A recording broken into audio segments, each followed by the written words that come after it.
আসসালামু আলাইকুম রহমতুল্লাহি বারাকাত। সম্মানিত আল্লাহর প্রিয় বান্ধবান্দিগণ, আসসালামু আলাইকুম।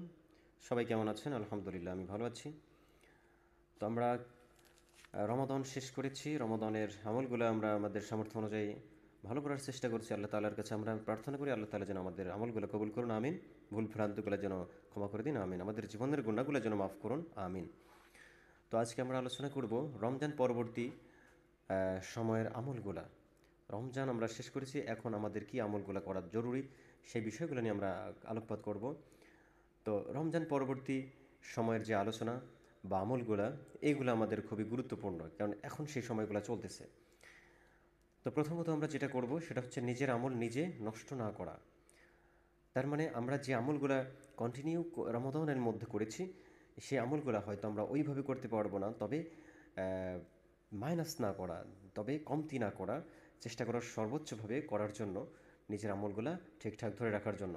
কারণ আল্লাহ সুবহানাহু ওয়া তাআলা বলেছেন যে তোমরা কখনোই ওই সেই নারীর মতো হইও না যে অনেক পরিশ্রম করে নিজের জন্য কিছু সুতা কাটলো, কিন্তু পরে তা নিজেই টুকরো টুকরো করে ছিঁড়ে ফেললো।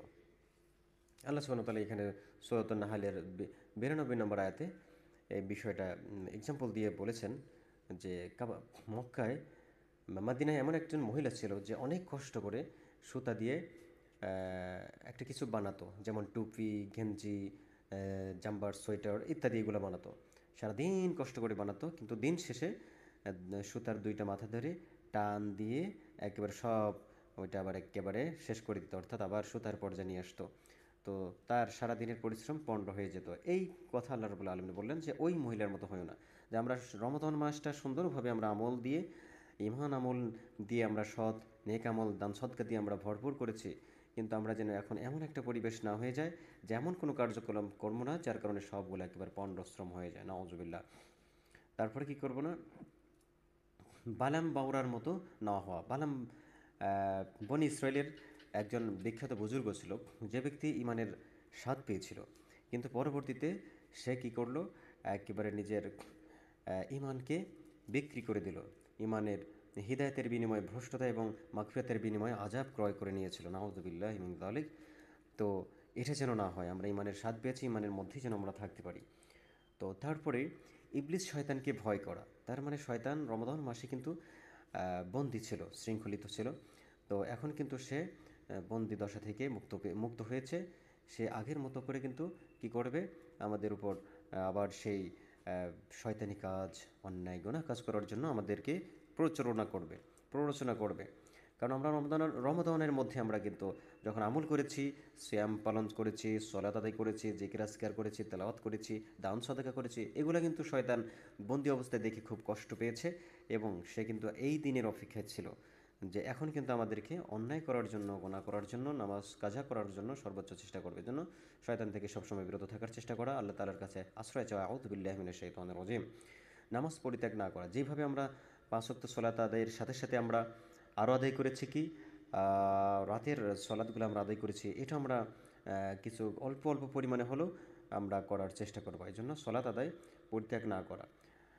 কোরআন তেলাওয়াত করা। আমরা কোরআন তেলাওয়াত রাতে, সকাল, দুপুরে, বিকেলে আমরা অনেক সময় কোরআন তেলাওয়াত করেছি। কোরআন তেলাওয়াতটার একটা প্র্যাকটিস হয়ে গেছে, এই অভ্যাসটা যেন আমাদের থেকে দূরে সরে না যায়।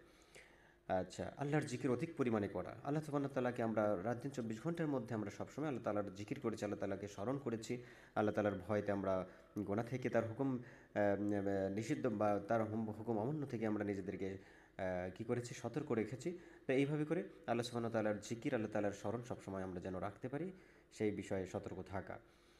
আচ্ছা, তারপর দরুদ শরীফ অধিক পরিমাণে পড়া। আমরা রসুল সাল্লামের উপর দরুদ অবশ্যই পড়তে হবে, কারণ ইমানের সাথে রয়েছে রসুল সাল্লামের অংশ। লা ইলাহা ইল্লাল্লাহ মুহাম্মাদুর রাসূলুল্লাহ, আশহাদু আল্লা ইলাহা ইল্লাল্লাহু ওয়াহদাহু লা শারীকা লাহু ওয়া আশহাদু আন্না মুহাম্মাদান আবদুহু ওয়া রাসূলুহু। আপনার ইমানের বিষয়টা তো আসবেই না যদি না রসুল সাল্লাল্লাহু আলাইহি ওয়াসাল্লাম থাকেন। এই জন্য রসুল সাল্লামের উপর দরুদ অধিক পরিমাণে করা।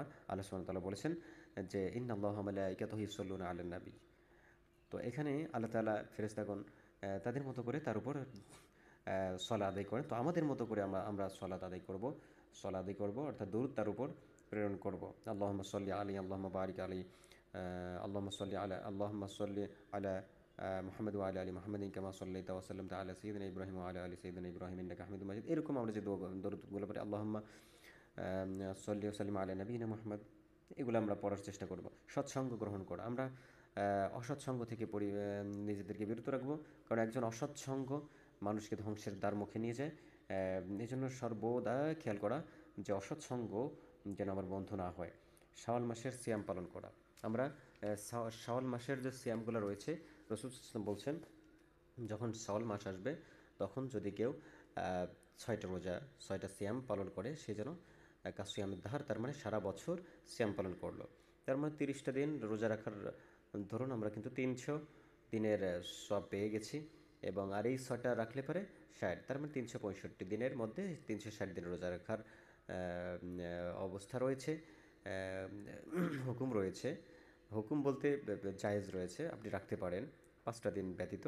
তাহলে এই 6টা রোজা রাখলে আপনি সারা বছর রোজা রাখার সওয়াব পাচ্ছেন। সুবহানাল্লাহ। তো যাই হোক, আমরা চেষ্টা করব বিষয়গুলা ইনশাআল্লাহ আমরা সবসময় কন্টিনিউ করার জন্য। আল্লাহ তাআলা তৌফিক দান করুন। আসসালামু আলাইকুম রহমতুল্লাহ।